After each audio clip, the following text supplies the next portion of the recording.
Hello बच्चों, let's read our question first. That says an observer in a boat finds that the angle of elevation of a tower standing on the top of a cliff is 60 degree and that of the top of the cliff is 30 degree. If the height of the tower is 60 meter, then the height of the cliff is, and our options are 60 square root 3, 30 meter, 20 square root 3 meter and none of these.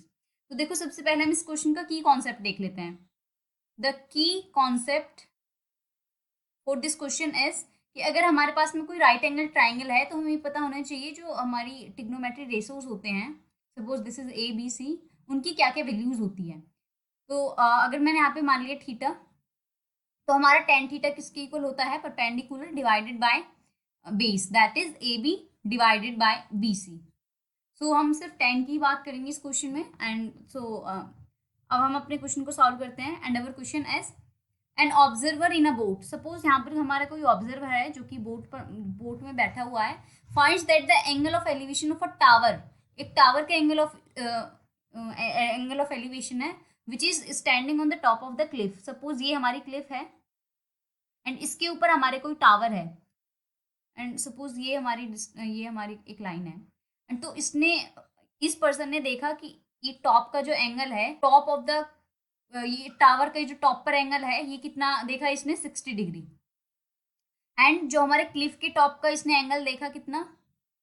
ये इसके top पर देखा. ये suppose Cliff हमारी यहाँ तक है, यहाँ पर इसने एंगल देखा 30 डिग्री. एंड हमारी किसकी हाइट गिवन है? Height of the tower given है, मतलब ये हमारी हाइट गिवन है 60 मीटर. हमें इसकी हाइट फाइंड करनी है. Let this is H. अब मैं नाम ले लेती हूँ कुछ. यहाँ पर हमारा ऑब्जर्वर है तो सपोज यहाँ पर ओ ले लिया. ये हमारा टावर है तो मैंने इसको टी मान लिया. ये हमारी क्लिफ है तो मैंने इसको सी मान लिया और मैंने इसको सपोज पॉइंट ए मान लिया. अब हमें क्या फाइंड करनी है? हाइट ऑफ क्लिफ फाइंड करनी है. तो देखो हमारे इसमें दो राइट एंगल ट्राइंगल्स बने हैं, तो मैं इन ट्राइंगल्स को अलग अलग देखूंगी क्या क्या वैल्यूज आएंगी. देखो सबसे पहले मैं लेती हूँ बड़ा वाला triangle, that is O A T. In triangle O A T 1060 कितना होगा हमारा? 1060 is equal to our perpendicular, that is 60 plus h. This is equal to 60 plus h divided by OA. This is divided by OA. And 1060 की value कितनी होती है हमारी? Square root of 3, which is equal to 60 plus h divided by, let OA की value हमने x मान ली, तो square root of 3 multiplied by x is equal to 60 plus h.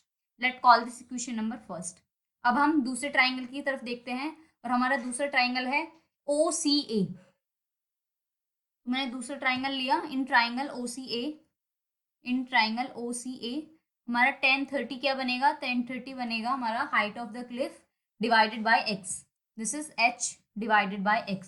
And 1030 की वैल्यू कितनी होती है? 1 divided by square root 3 is equal to h divided by x. And this implies x की हमारी कितनी वैल्यू आ गई? This implies x is equal to h multiplied by square root of 3. Let call this equation number second.